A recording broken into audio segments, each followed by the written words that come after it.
Thank you. I call Keith Brown. Thank you, Presiding Officer. Thank you also for the personal support that you've given both to me and the family, not just in the last couple of weeks, but inquiring after Christina's health for so many months. I can also thank the First Minister, not just for the same thing, the constantly concerned for Christina's health, but in the way that he was able to manage her absence from government, and also, crucially, his 2 visits to the hospital, the first of which had a huge impact on Christina's family who were there at that time. I can also thank the members of the SNP group for their support over many months. I know you're all hurting as we are. Can I thank the party leaders and all those that have spoken? There's not a great deal left for me to say. You've hit all the right notes in terms of what Christina was and what she was about. It might be invidious to do so, but I can mention very quickly 3 people. Kirsty, who was mentioned in the coffee bar, who was always keen to hear about how Christina was doing. To Edward Mountain, similarly, who always inquired after Christina, notwithstanding his own issues with cancer. And also to Jamie Green, not just for what he said today, but the fantastic card that he sent to Christina. And he will know, and I will know what was in that, and that will stay between us. And also to her constituents and all the groups that have been in touch. An absolutely incredible response. And she was everything that people have said today. And she genuinely was. I know sometimes after somebody passes away, lots are said, but she was all those things. She was a feminist. She was a staunch supporter of the LGBTQ community. She was a staunch supporter of travellers, when many people were not. And can I say, and I know it's contentious, but it wouldn't be true not to say it, Christina was a trans ally. Yeah. Christina supported trans people. She was also, of course, and it's no surprise to anybody to hear me say, a very staunch supporter of independence. Now, Christina loved Scotland, its people, its culture, its history, but she also knew that many other people who didn't believe independence felt similarly strong about their country. And that is why I think you saw such an absence of malice and vindictiveness on the part of Christina. Also, it's been mentioned that Christina came from Easterhouse. She was extremely proud of the fact that she came from Easterhouse. She received some really snide comments when she was first elected, misogynistic and classist comments. But they just did not know the real Christina. And I think that's where she imbibed her values of social justice. And many of us learn these things quite legitimately when we read about politics or learn about politics. It was instinctive to Christina. It's who she was. She was also an artist, a very gifted artist. She was a poet. She wrote a fantastic poem for her granddaughter Maeve when she was born. She loved to travel. She loved to swim in a warm ocean. She wasn't for sitting by the pool. She wanted to be in the ocean. She loved science. There was a tribute to her paid by David Blanchflower, the astrophysicist, on Twitter, saying he felt he'd lost somebody that was extremely intelligent and fearless. And she was also a very gifted photographer. I always thought Christina to be a stunningly attractive woman. The real measure of Christina was not how she looked, but it was in her mind and in her heart. She never walked by on the other side. The number of times we were out when she would stop by somebody in the street, either giving them money or food or her time. One time in Campbelltown, a drunken man had fallen down. She wouldn't leave his side till the ambulance came.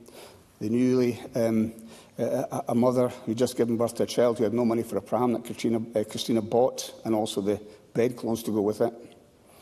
Christina loved a cup of tea, black, 2 sweeteners. And just to underline the point, in hospital, I'd asked Christina if she wanted a cup of tea. And it wasn't a great time for Christina. And unusually, I was the only person in the hospital at the time. And she said, yes, please, but make sure everyone else has got one. There was nobody else in the room, but that was her instinct. And just to reassure people, those that loved her most, during the last week or so, Christina was never on her own. At every point, 24 hours a day, members of her family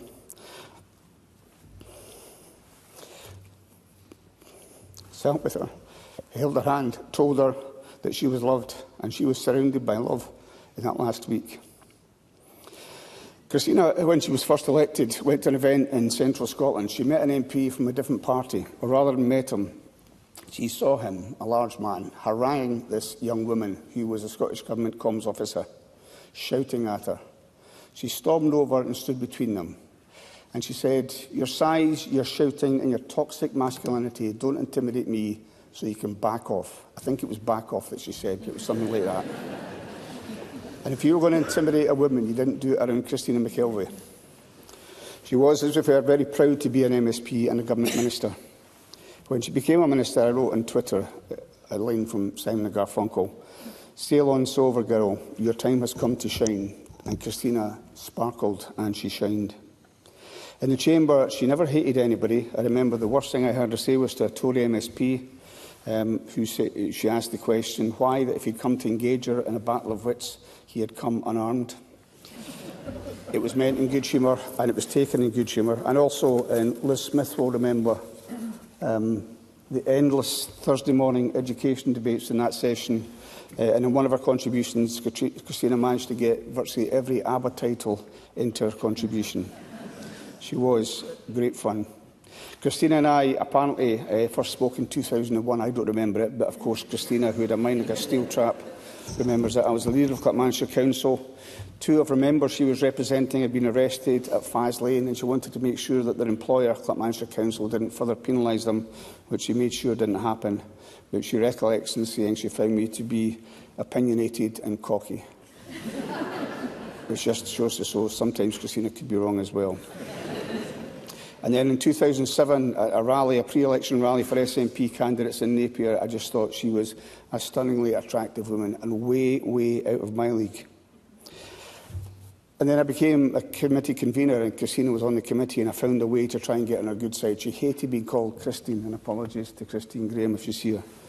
So I was the person that jumped down the throat of anybody that had the audacity to call her Christine, and I bid to try and impress her as her defender.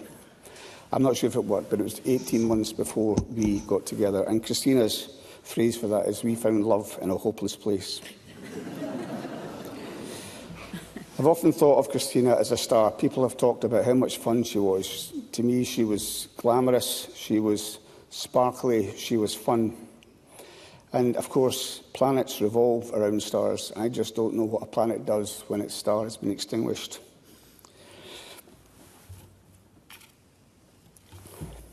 She was a credit to her two sons, Lewis and Jack. She would take such pride in her grandchildren, Leo and Maeve, and they'll never be allowed to forget Christina. She was a credit to her community, to Easter House, to the Scottish Government, to this Parliament and to Scotland. She was more beautiful inside than outside. And apart from her children, Christina McKelvie was the best thing that ever happened to me. Thank you.